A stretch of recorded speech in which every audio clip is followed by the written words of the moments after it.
La Martinique a toujours été pour l'art une terre d'élection. Terre de musique d'abord, avec les rythmes de tambour venus d'Afrique, les danses et les chants qui les accompagnent. La Martinique est ensuite un pays de très grande littérature. Ses airs, glissants ou encore aujourd'hui chamoiseaux, portent haut le flambeau du conteur créole.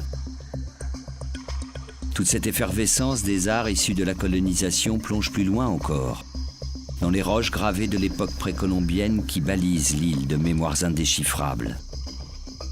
Toutefois, le problème brûlant que rencontrent aujourd'hui les artistes martiniquais est celui de leur ouverture au monde.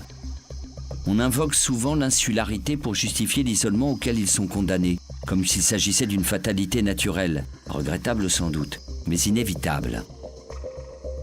Les Amérindiens, qui étaient d'excellents navigateurs, circulaient pourtant librement d'île en île à travers toutes les Antilles, qui formaient un archipel avant que les puissances européennes ne viennent les isoler les unes des autres avec leurs frontières étatiques.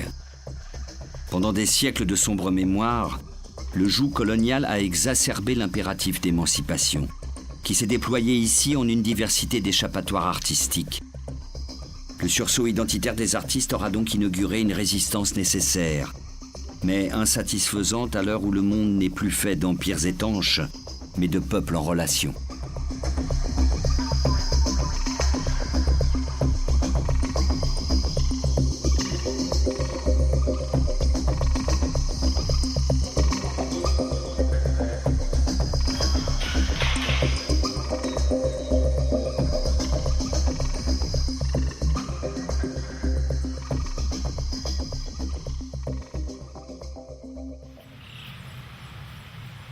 Durant toute ma période de création artistique, je n'ai eu de cesse de me questionner et de poser en principal les questions inhérentes à l'art et secondairement les questions liées au projet artistique lui-même. Comment faire de l'art dans cette région caraïbe au regard de ce que je dirais une histoire de l'art occidental, mais aussi une histoire des pratiques artistiques de la Martinique, des Antilles de manière générale, tout en sachant que durant toute l'histoire coloniale, il y a eu une espèce de gommage de toutes les pratiques artistiques des esclaves à l'époque. L'expérience de la mythologie de la Lune m'a permis quelque part de réfléchir sur ce que peut être une pratique. Durant cette période de création très forte, je dirais presque inouïe, il m'a semblé voir poindre à l'horizon la disparition presque totale des questions identitaires que je me posais, pour poser celle, je dirais, d'un accès au monde. Cet accès au monde ne pouvait se faire sans à la fois un questionnement sur la tragédie historique du fait de l'esclavage de l'histoire coloniale et celle des plantations, mais aussi en même temps une histoire des tragédies du monde. Et que j'avais aussi à être à la fois dans mon lieu et dans le monde, tout simplement parce qu'il me semble qu'il y a de ce qui s'appelle un inextricable du monde, comme le dit Édouard Glissant, et que tous les faits historiques ont une espèce de connexion. Cette posture, je dirais un peu nouvelle, me libère à la fois mon imaginaire, mais aussi la manière de convoquer des problématiques artistiques nouvelles. Et lorsqu'on a les yeux rivés sur l'histoire de son lieu, toutes les pratiques sont contenues à l'intérieur de ce débat. Il s'agit pour l'artiste de créer ce que j'appellerais une échappée pour rencontrer ce monde. Je ne crois pas qu'il y a là ni une dilution, mais cette capacité d'être debout dans son lieu, mais aussi d'être debout dans le lieu du monde.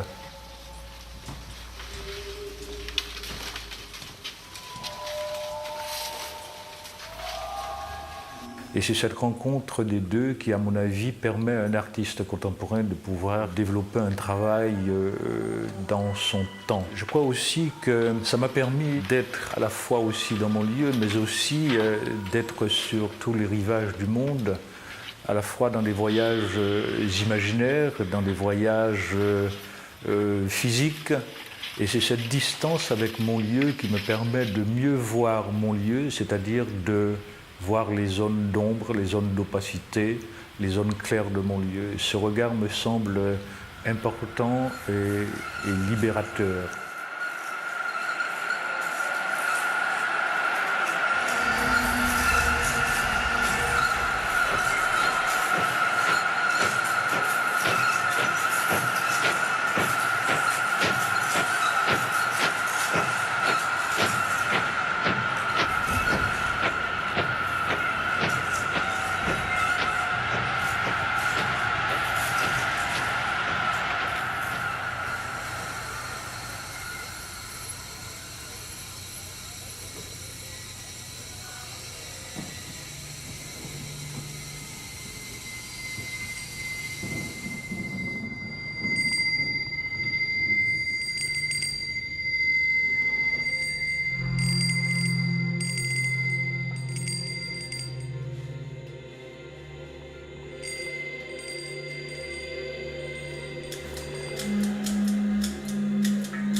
Pour moi, la poésie, c'est l'ailleurs. C'est-à-dire les choses qui débordent, qui dépassent, qui proposent et qui provoquent. C'est l'expression d'autre chose.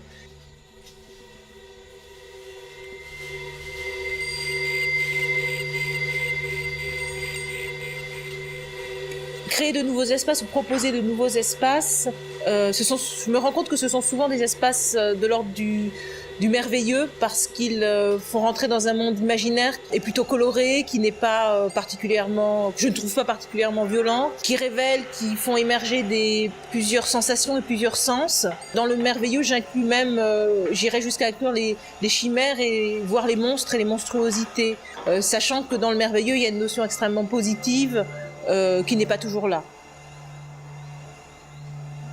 J'ai agrafé pour avancer, j'ai agrafé pour structurer, j'ai agrafé pour créer un chemin. Ces agrafes cuivrées ont fait comme des sutures, mais ces sutures, ces cicatrices en fait, sont devenues des bijoux, des choses extrêmement brillantes. Et j'ai un petit peu renversé le négatif en positif pour certaines pièces. L'agrafe ne devient plus douloureuse. Elle perd presque son sens de douloureux par l'organisation d'une nouvelle forme.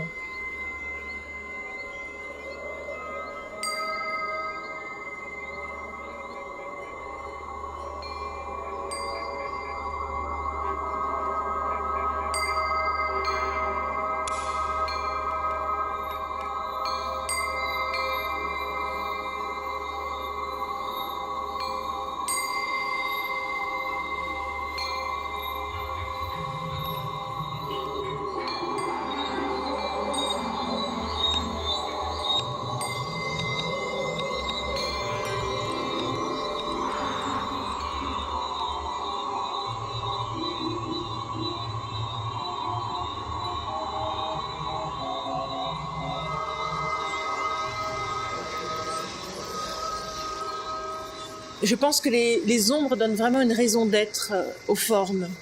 Même moi, pour les accepter, il fallait leur donner un prolongement, quelque chose de mouvant, parce que la forme immobile, je pense, me terrifie complètement. Elle est très mortifère. En plus, ces formes en agrafe sont parfois lourdes, même en étant suspendues. Et l'ombre, c'est un mouvement de dialogue et d'aller-retour. J'ai commencé, moi, à accepter mon propre travail à partir du moment où l'ombre est venue comme un enveloppement de cette forme. Après, le vide, c'est aussi la lumière, parce que les vides dans les dessins et dans les peintures sont des espaces lumineux qui permettent de respirer, qui permettent un moment de couper les liens colorés extrêmement forts et denses et qui permettent l'ouverture vers un autre espace.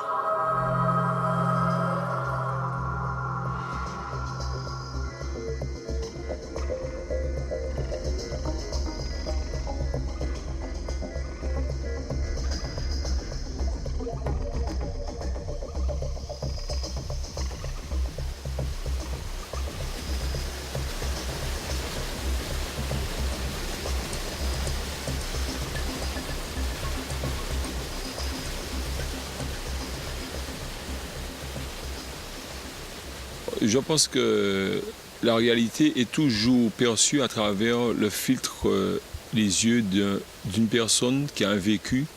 Il n'y a jamais de réalité vraiment objective. Il y a toujours une subjectivité percevoir le monde. Tout le monde n'a pas besoin forcément de faire des manipulations, je veux dire avec ses mains, etc., pour intérioriser le monde. Alors peut-être c'est de là que vient le fait de créer. Et on dit qu'il y a des créateurs et des non-créateurs. Pour moi, il n'y a pas de non-créateurs. Il y a toujours des gens qui intériorisent le monde, même si les valeurs ne sont pas les mêmes et les histoires ne sont pas les mêmes. À travers justement ce filtre-là de la personnalité, du vécu, du tempérament et tout ça, pour moi, la réalité est toujours quelque chose de magique et de toujours merveilleux. Le monde est merveilleux. Tout peut susciter un émerveillement. Mais ce n'est pas un émerveillement, disons, une attitude béate, ni une sorte de passivité éblouie devant le monde, pas du tout. Je pense qu'il faut activement participer à ce miracle.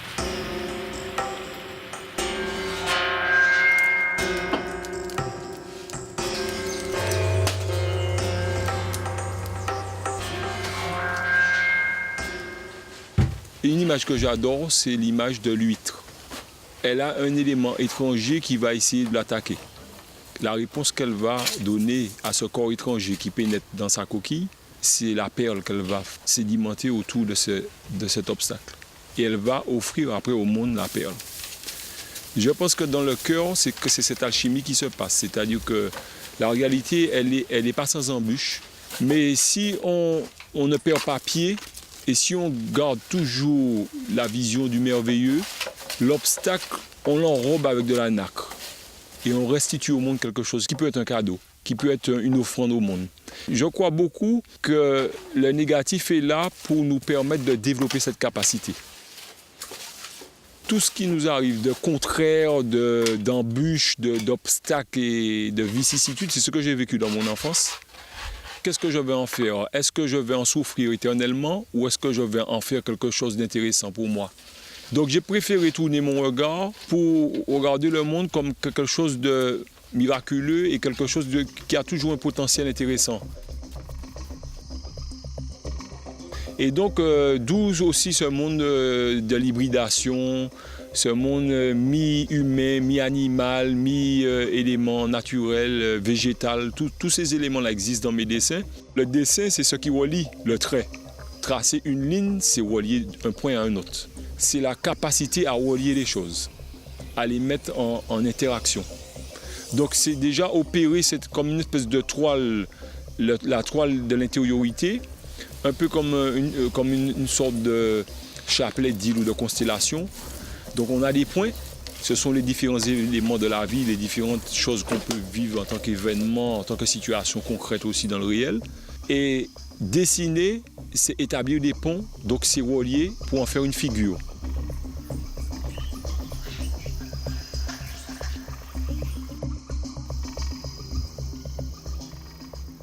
Une figure qui va supplanter ces différents éléments. Parce que les éléments en eux-mêmes sont intéressants, mais quand ils sont reliés, ils donnent une figure, c'est le sens. C'est aussi d'un autre monde plus vaste qui englobe. C'est aussi créer l'unité du monde. Voilà, c'est un peu comme ça que je le ressens.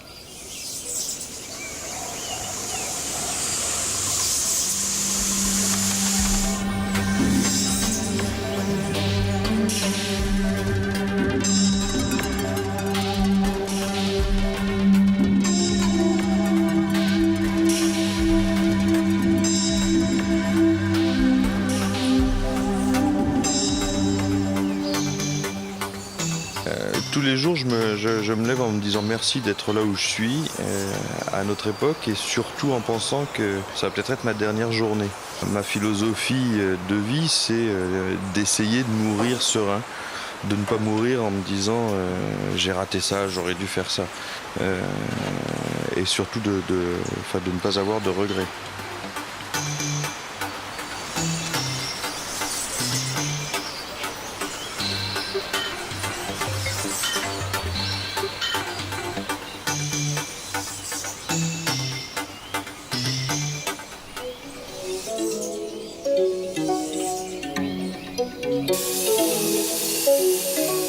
J'habitais près d'une mangrove dans laquelle j'allais souvent me promener et j'y glanais des morceaux de planche, des flotteurs de filets, des calebasses et des graines, des bouts de corde. Enfin, tout ce qui se trouvait échoué coincé dans les racines de palétuvier. Je prenais d'ailleurs parce que souvent elles ont des formes évocatrices.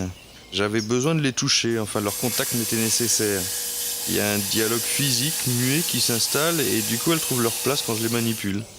Travail d'ailleurs qui est essentiellement une histoire de matière, de matériaux.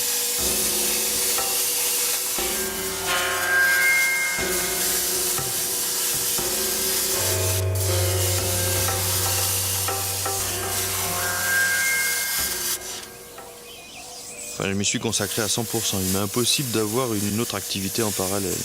Je travaille d'abord pour moi, même si j'ai besoin de montrer mon travail, de l'exposer. Je suis ravi qu'a priori il plaise et d'être reconnu et apprécié dans ce que je fais. Mais mon moteur, ma priorité, c'est créer.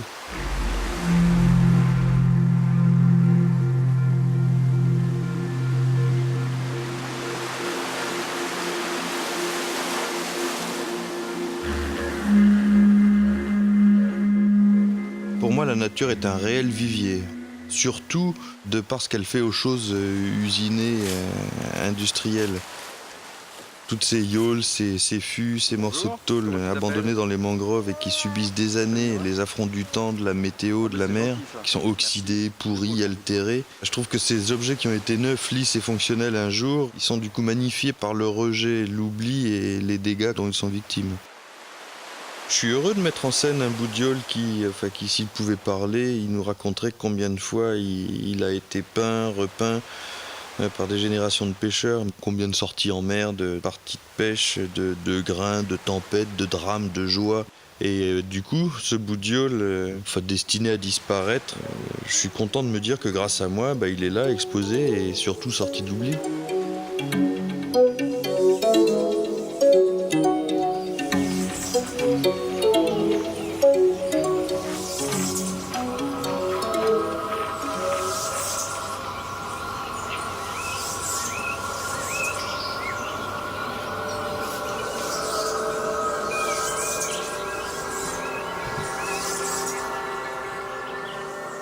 On aurait pu penser qu'un travail artistique dans la Caraïbe serait le témoignage de cet état, mais en fait, peut-être que mon travail montre l'échappée de l'île, montre le départ de l'île, montre le désir d'aller ailleurs et de témoigner d'un désir de mouvement, parce que l'île est un espace extrêmement clos, c'est un condensé de monde. C'est pas qu'il y ait des choses plus intéressantes ailleurs, mais c'est un désir totalement légitime, partir, s'exiler ou rester créé dans ce pays. C'est-à-dire que j'ai l'impression d'être en permanence dans le passage d'un moment à un autre, d'une forme à une autre, et d'être dans la transformation. Si par exemple on prend les ailes qui tombent, si on prend l'envol, je raconte une montée, une descente ininterrompue. C'est l'apparition, la naissance, l'épanouissement dans cette exposition et cet élargissement de la forme et son prolongement dans l'ombre. Et après, par le mouvement, par la brutalité de la chute et par la disparition dans les fûts, ça serait la métaphore de la mort. Donc un phénix qui passerait son temps à réapparaître et qui nous referait revivre des cycles réguliers.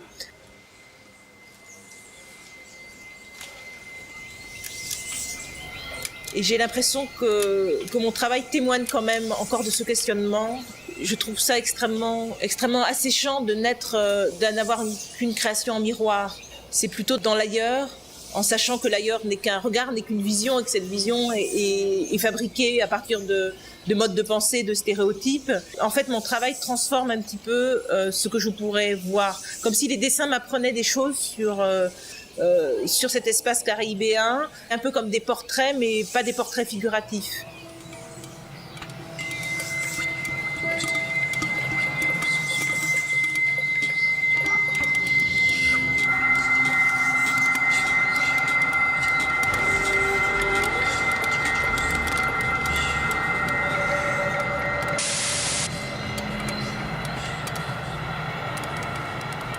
L'énergie créatrice de l'île est contagieuse. C'est là sa vraie force. Elle se propage entre les artistes qui nourrissent des complicités et elle se transmet par la magie de l'enseignement qui dessine des filiations. Comme de juste, c'est l'agrafe qui relie le travail de Julie Bessard aux œuvres d'Ernest Brolleur. À propos de reconstitution de la tribu perdue de Brolleur, Chamoiseau écrit que l'agrafe souligne le lien, l'hybridation, le contact, l'assemblage, la jonction, le collage. L'agrafe lie et relie, rappelle l'inachèvement de l'œuvre et la force tutélaire d'une conscience qui la tient.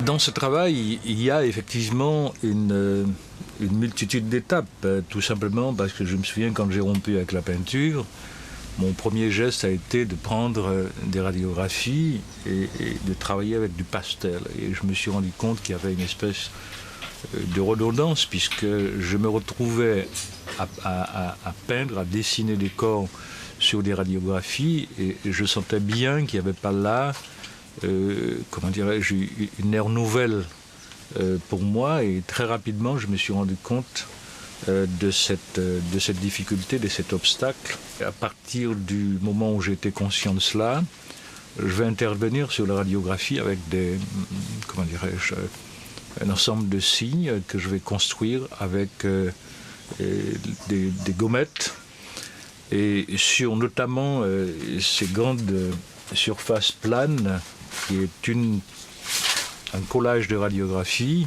L'aventure va être la suivante, c'est-à-dire que la radiographie qui est en elle-même un procédé scientifique pour scruter le corps, pour pénétrer le corps, la difficulté c'est de l'amener dans le champ du sensible, le champ poétique.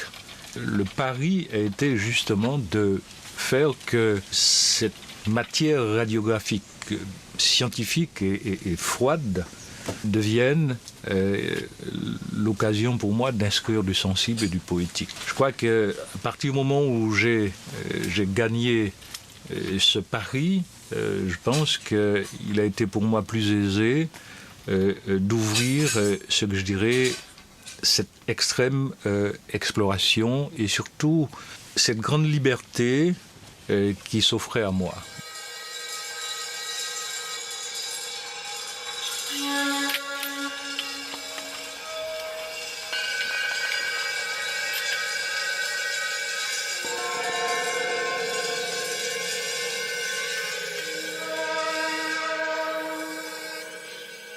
L'histoire brûlante de la Martinique se lit dans la complexité ardente de sa géologie. Jarin y plonge les mains dans l'espoir sans doute d'en sonder le cœur, d'en ramener une boule d'énergie créatrice et d'en forger un pont. C'est l'espoir que porte la mise en garde poétique lancée par Césaire lorsqu'il identifie l'artiste à son volcan. Le volcan entasse sa lave et son feu pendant un siècle. Et un beau jour, tout ça pète, tout cela ressort. C'est l'irruption des forces profondes, des forces enfouies dans les profondeurs de l'être, qui ressortent à la face du monde, exactement comme une éruption volcanique.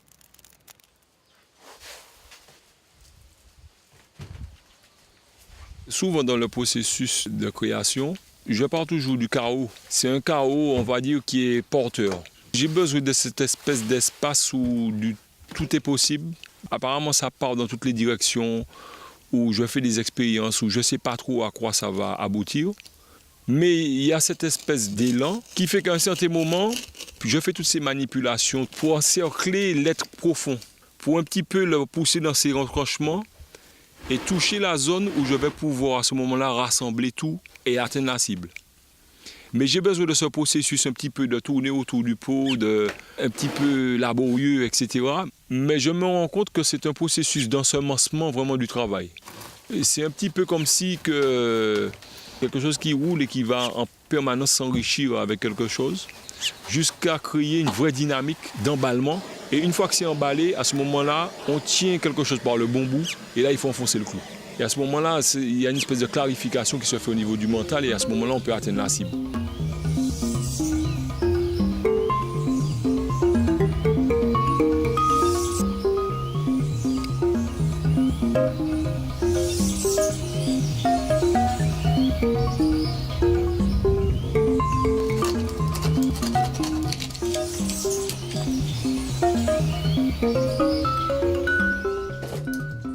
Évidemment, de manière naturelle, on travaille là où on est. Mais je crois qu'il n'y a pas de frontières. À la lueur des rencontres et des propositions et des choses qui peuvent se passer, on est amené à élargir le cercle, à connaître d'autres réalités géographiquement. Je ne me sens pas du tout confiné à la Martinique où on pense que ça se passe qu'ici, etc. Pas du tout. Donc il y a une notion aussi d'engrenage, de dynamisme et d'ouverture permanente. Mais il faut faire connaître son travail, il faut le montrer, il faut communiquer, il faut rencontrer des gens, il faut faire des propositions. En Martinique, on est obligé d'avoir une attitude quand même plus offensive. On ne peut pas rester à attendre que ça se passe. Donc il faut aller de l'avant. Dans la société, pour moi, je crois que la fonction même de l'artiste, c'est retrouver l'authenticité. C'est vraiment rester fidèle à soi-même. On est dans un monde où c'est de plus en plus difficile de rester fidèle à soi-même. Je crois que rester fidèle à soi-même, égal à soi-même, sans jamais se trahir, je pense que c'est essentiel.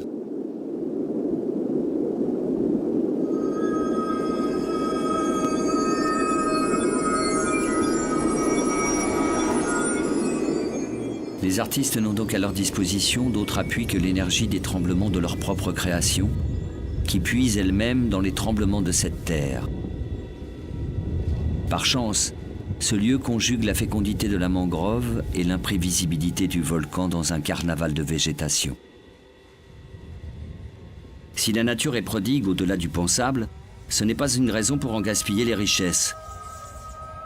Barthes récupère toutes sortes de déchets abandonnés par les hommes ou rejetés par la mer, dont il tire d'improbables reliques, sans qu'on puisse distinguer ce qu'elles doivent à l'art et ce qu'elles doivent à la nature. C'est que dans la façon créole d'aller au monde, l'homme et la nature ne se font pas face comme un sujet et un objet, mais s'épanouissent de concert.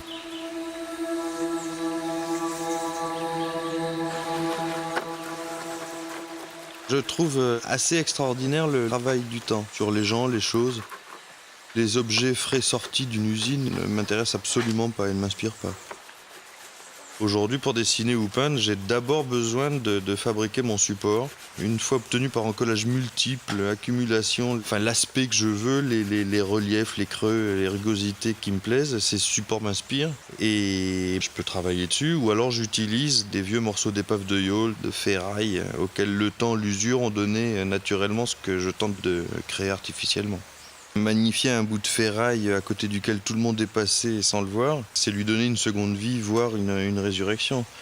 Mais il faut savoir que ce principe de résurrection ou de vie éternelle, c'est absolument pas dans mes croyances, bien au contraire. Pour moi, une vie suffit. J'ai absolument pas envie de recommencer ou de regarder du haut d'un nuage mes petits camarades. Mais malgré tout, je reconnais que de par mon travail, c'est évident, j'aspire à la postérité et envisager que mon travail puisse me survivre, je trouve ça plutôt agréable, mais enfin bon, je serai plus là pour le voir.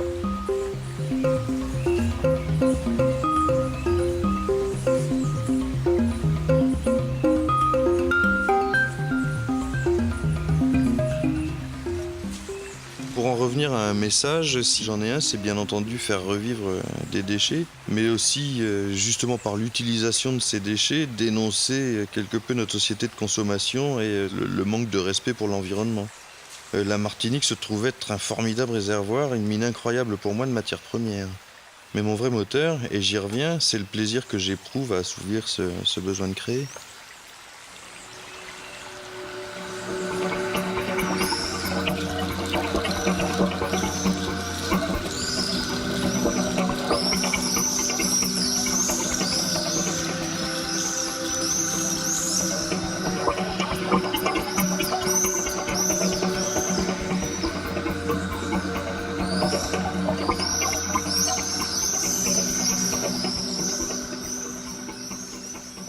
Je suis né au Sénégal. J'ai du coup toujours été environné d'objets africains. J'ai un peu poussé là-dedans et forcément ça marque, ça laisse des traces. Et je dis ça parce que souvent on me demande si mon inspiration est africaine. Alors elle l'est certainement, mais c'est inconscient. J'ai jamais cherché à reproduire tel masque ou telle statue que j'ai vu tous les jours de ma petite enfance. J'ai attendu très longtemps avant de passer vraiment au dessin. J'osais pas me lancer, je m'en sentais complètement incapable. D'ailleurs, j'ai pas dessiné directement. J'ai continué dans la même veine. C'était plus de l'assemblage, mais du collage, de bouts de papier ou de tissu déchiré, sur justement les éléments qu'avant j'assemblais. Du coup, ils sont devenus supports. C'est des silhouettes qui sont nées humaines, végétales ou animales. Enfin, ces silhouettes étaient floues, schématiques, mais explicites. Un peu le principe du dessin d'enfant. 2 jambes, 2 bras, un tronc, une tête. Je pense que c'était une volonté d'aller au plus simple, à l'ébauche. Et ces silhouettes, je les ai colorées au pastel gras. Et donc je me suis retrouvé enfin avec des formes et des couleurs à moi. Je pense que nous sommes des éponges. Je ne crois pas que l'on invente quoi que ce soit. C'est assez frustrant d'ailleurs, mais ce que l'on voit, ce que l'on apprécie, consciemment ou non, on se le réapproprie, on le réinterprète. Ce qui change ensuite, c'est la façon. Ce qui ressort, c'est le fruit d'une accumulation de choses vues, enregistrées, ressenties. Il y a donc des influences, mais je ne pense pas qu'elles soient conscientes. Et il y a aussi un truc, c'est l'admiration qui peut avoir une sacrée influence, mais elle peut être tout autant un frein qu'un moteur.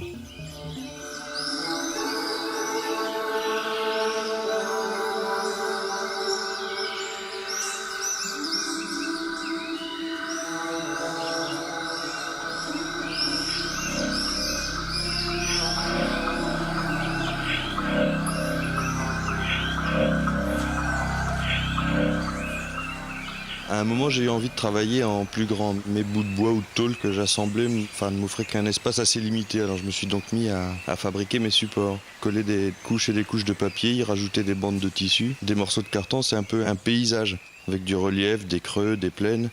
Et quand j'ai enfin l'endroit dans lequel j'ai envie de me promener, j'attaque le dessin au pastel. Et ce dessin, il est dirigé par son support. Mon dessin est rarement opaque. Il vient en complément de sa base. Il ne faut surtout pas qu'il la masque. La matière reste prépondérante.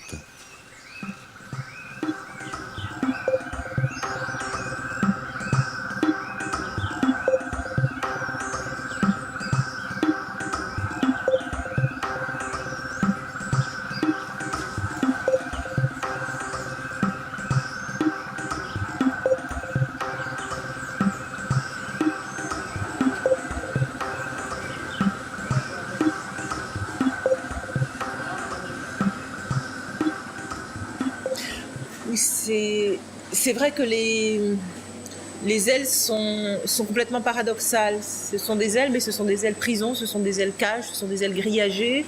Ce sont des ailes qui essayent de partir et qui retombent toujours.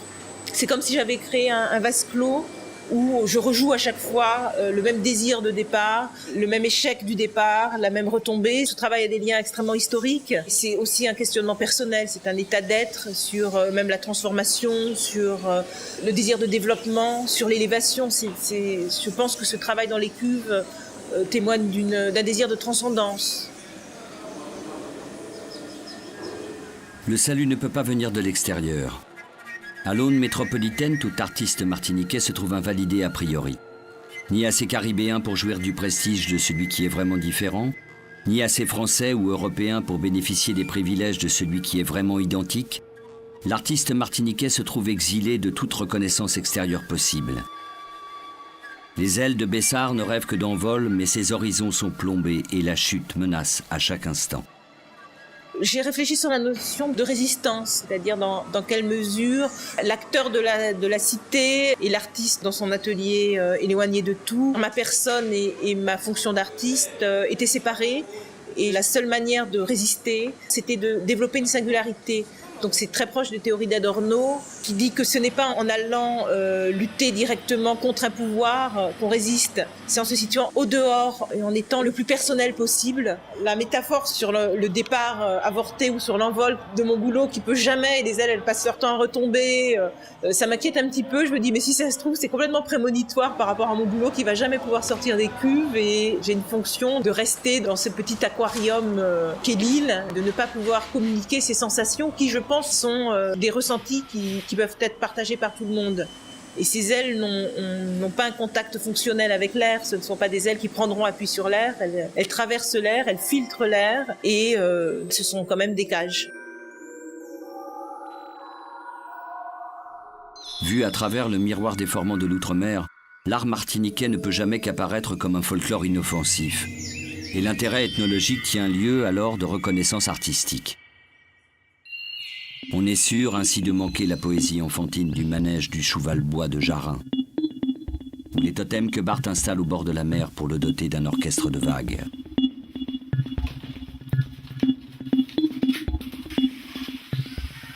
Tout en m'intéressant à toutes sortes d'influences culturelles, on va dire un petit peu mondiales, je n'ai jamais cherché à puiser ou à me référer à tel ou tel symbole dans des traditions quelconques. Parce que mes symboles jaillissaient d'une manière non intellectuelle, non préconçue, etc. Ils sont toujours une espèce de jaillissement spontané, sans a priori. Évidemment, une fois qu'ils sont dans la réalité, qu'ils apparaissent devant soi, eh bien, il faut bien les intégrer dans un système de pensée, il faut bien avoir une opinion dessus. De manière, on va dire, incontournable, on est obligé de se faire une idée du monde et de construire le monde avec ces représentations-là.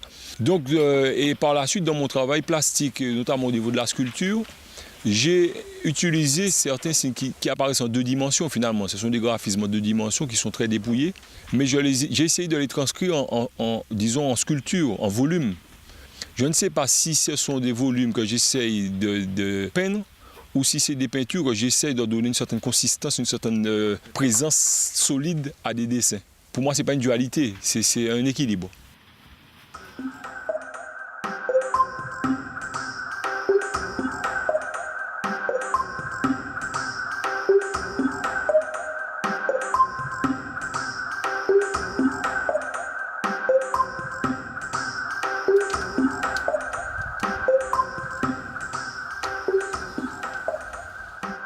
Les objets du patrimoine populaire qui sont sans prétention artistique, mais qui sont éminemment représentatifs de cet esprit-là, m'ont toujours touché.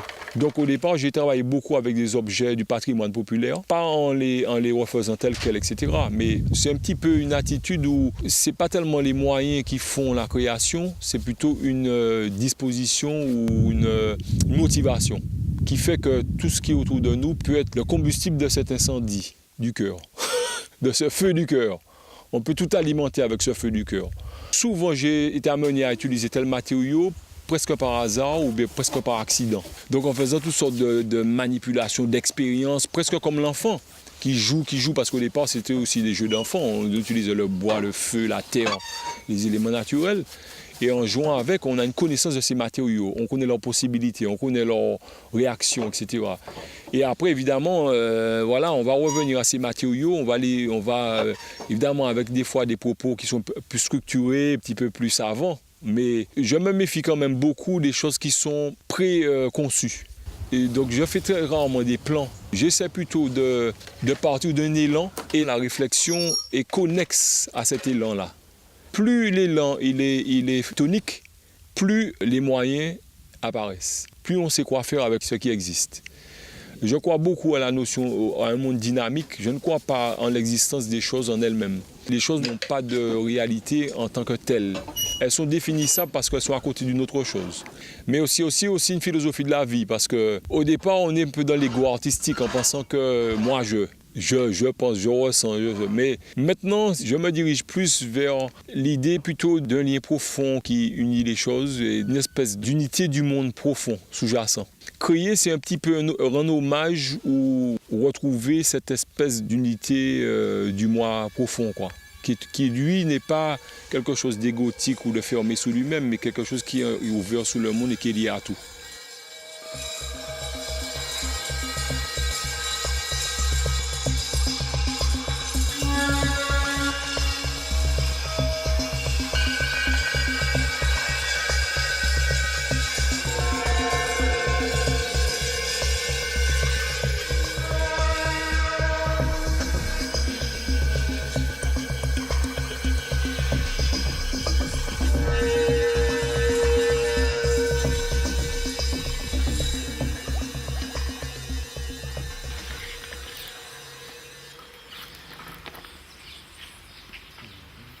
L'autre aspect de cette aventure est finalement une rencontre, certes avec des radiographies, mais une rencontre avec des images de squelettes des uns et des autres, de gens d'origine, de provenance, de races entre guillemets différentes.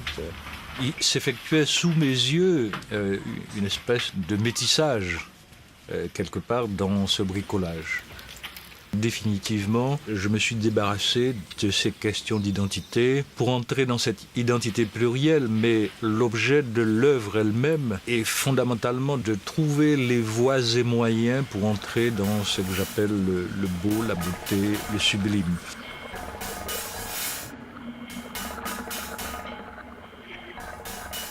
La grande interrogation de la figuration que Breuller développe s'inscrit dans un champ de pensée qui déborde largement l'espace caribéen. Quand il déclare que l'absence convoque plus d'humain que la ressemblance, c'est tout simplement en artiste postmoderne qu'il parle.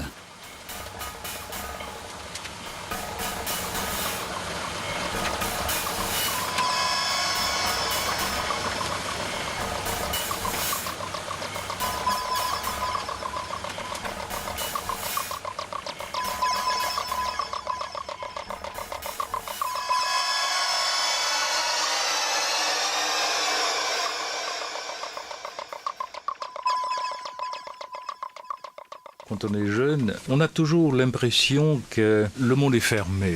Finalement, c'est celui qui fait qui est fermé. Et je crois qu'en même temps, il y a dans mon travail artistique quelque chose qui m'a profondément transformé en tant qu'homme, en tant que penseur. Je crois que le monde est extrêmement disponible. Et c'est nous, enfermés dans nos territoires, dans quelque chose qui nous semble essentiel, dans quelque chose qui est circonscrit comme la possibilité de l'affirmation de soi, comme si le monde est dans une espèce d'antagonisme. Au contraire, je pense que l'artiste a une mission extrêmement importante dans son travail, c'est décloisonner, c'est de forcer toutes ces barrières militaires, politiques. Et je crois qu'il accède, mais le monde est disponible à l'accession.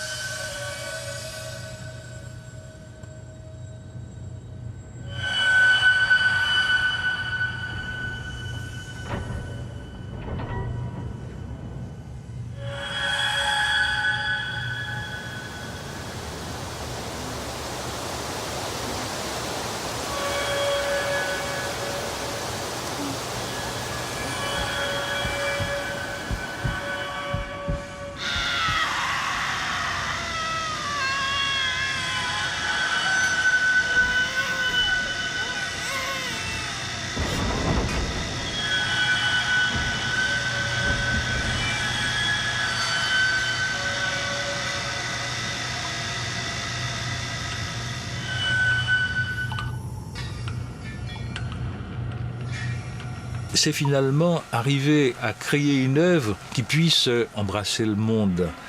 Cette ouverture apporte une espèce de plénitude au travail artistique et qui fait qu'aujourd'hui, il n'y a plus à penser ces grandes questions de départ.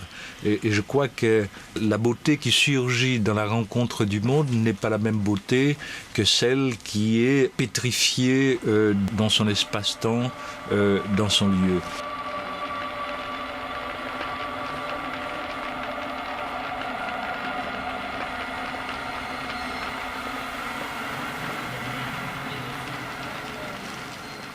Alors, il y a énormément de stéréotypes sur les artistes, sur les femmes, sur la Martinique. Ces trois termes vont très bien ensemble parce qu'il a fallu que je passe au-delà de mes propres stéréotypes, de mes propres visions qui ont été inculquées, insufflées par la société, par la famille, et que moi-même je pose des définitions de ce qu'était la Martinique pour moi, de ce qu'était une femme et ce qu'était une femme artiste. C'est-à-dire qu'après avoir digéré ces stéréotypes, après avoir fait mon choix, ce sont toujours des questions, mais ce ne sont plus des problèmes, ce sont des problématiques, ce sont des choses que je peux nuancer, mais je ne veux pas que la vision de l'artiste pour moi n'est absolument pas un plan de carrière qui est déjà déterminé ou qui appartiendrait à une époque particulière. C'est la liberté absolue. Être un artiste, c'est avoir la liberté de choisir les mondes de création, les modes de création et lutter contre l'enfermement.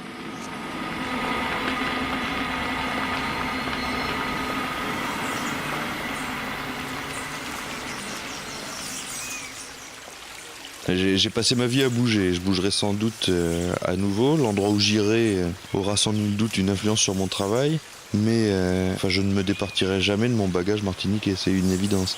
J'ai le sentiment d'être de passage et ça a toujours été comme ça, partout où j'ai vécu, tout le temps, et je ne me suis jamais senti intégré ou avoir la possibilité de m'intégrer quelque part. Alors en Martinique, le passage dure depuis 16 ans. Il va sans doute durer, alors je ne sais pas si c'est 10 ans, 6 mois, mais ça reste un passage.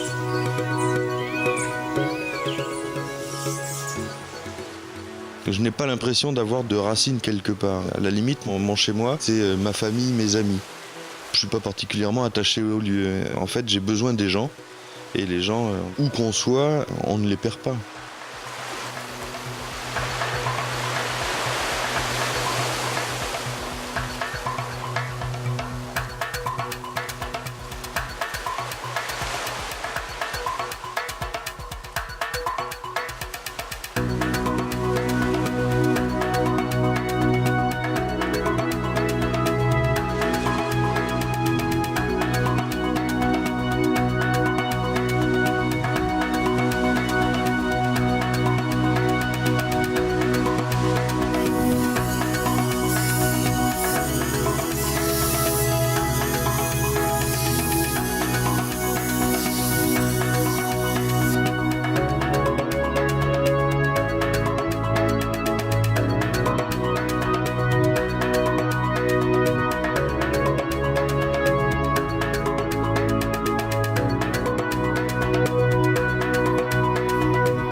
Au départ, c'est le cavalier. Le cavalier, le cheval, c'est un animal qui, pour moi, est emblématique. Il est aussi peut-être les énergies impétueuses qu'on a du mal à dompter. Mais quand même, un cavalier, c'est quelqu'un qui a su dompter ses énergies et ça l'amène quelque part. Et c'est vraiment la notion aussi d'une espèce d'énergie qui va de l'avant, qui a su aussi trouver ses marques, se canaliser, pour aussi effectivement devenir une force de construction. Et je suis arrivé aussi à l'image du conquérant, voire de l'artiste. Et il n'y a que lui qui voit les obstacles ou les combats ou la quête ou les objectifs qu'il s'est fixés. Mais je pense que tout être humain, il est toujours seul dans ses combats, fondamentalement, et il doit se déterminer aussi dans cette lutte. Il faut être prêt aussi à se battre tout seul dans cette quête, dans ce combat-là. Il ne faut pas penser qu'on a besoin d'être entendu ou validé ou d'être accepté par autrui pour mener cette lutte-là, pas du tout. Donc Don Quichotte m'intéresse parce qu'il est cette espèce de rêveur, entre guillemets, qui est dans sa quête et dans sa lutte.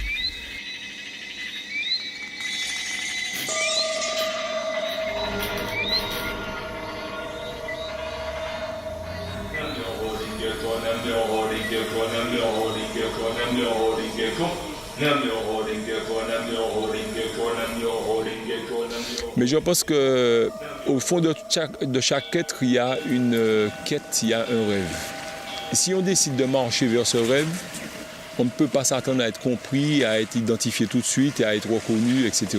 Donc il faut pas chercher à se faire comprendre, il faut plutôt résolument s'attaquer et avancer, aller de l'avant. J'ai toujours pensé qu'il valait mieux avoir beaucoup d'énergie plutôt que d'avoir des idées très claires. Plus on a de la fougue, plus on a de l'énergie, plus on a une espèce de volonté d'avancer, eh bien le chemin s'ouvre. Parce qu'on fait un pas, le chemin s'ouvre.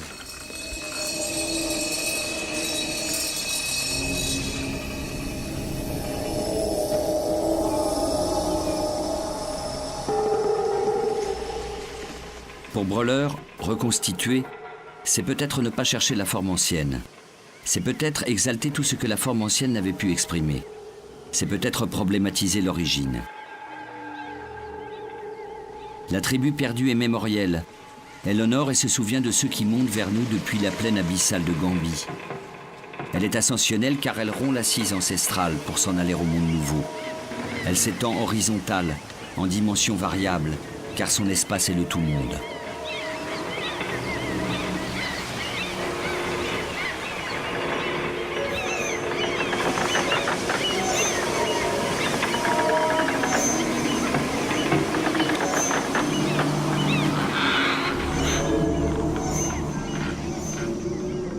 L'espace vivant de l'art n'étant assujetti ni aux frontières politiques ni aux barrières culturelles, les influences se font de toute façon. au point que nul ne pourrait faire le tri à propos de cette installation de Breulleur entre ce qui relève d'un imaginaire créole et ce qui vient d'ailleurs. Chamoiseau souligne qu'en tant qu'installation, la tribu n'est pas un monument, c'est un mouvement.